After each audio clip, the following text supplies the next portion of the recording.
Chinois, salut à tous. Aujourd'hui nous sommes à Yokohama, à peu près 3 quarts d'heure au sud de Tokyo, et je vous emmène dans une petite fête dans le quartier chinois.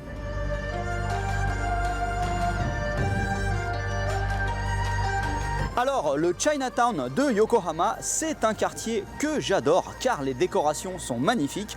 On est vraiment plongé dans une atmosphère de Chine traditionnelle.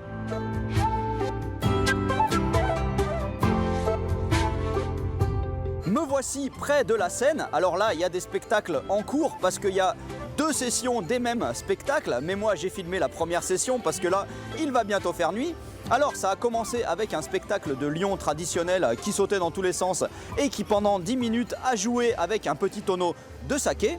Ensuite on a eu le droit à de la musique traditionnelle chinoise.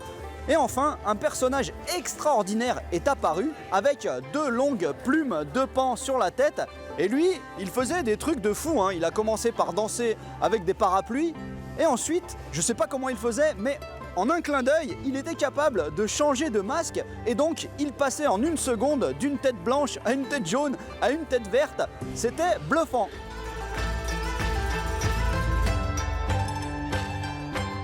Et les 2 trucs qui m'ont le plus marqué ici, c'est d'abord un spectacle d'un acrobate chinois, mais alors vraiment balèze, super musclé.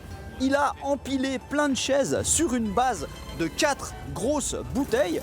Il a empilé genre 6 chaises et ensuite il est monté là-haut à faire des acrobaties, jambes tendues, enfin c'était vraiment impressionnant. Et le dernier spectacle, c'était Shishimai. Alors Shishi, c'est le lion du folklore traditionnel chinois. À l'intérieur de chaque Shishi, c'est en fait 2 personnes qui doivent vraiment se synchroniser pour que les mouvements du Shishi soient réalistes. Alors il y a un Shishi qui a commencé par se battre contre un serpent. Et surtout ensuite, ils sont allés croquer la tête des gens dans le public, car se faire croquer la tête par un chichi, ça porte bonheur.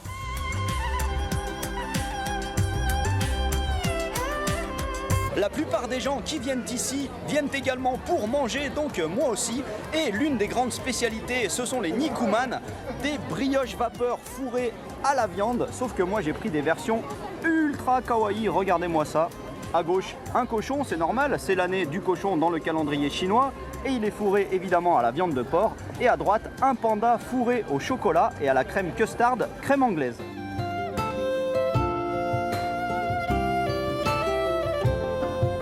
Voilà, très bonne journée, ça me change un peu de la culture du Japon. Et pour la peine, je finis avec un cochon en or. Allez, à plus, ja ne.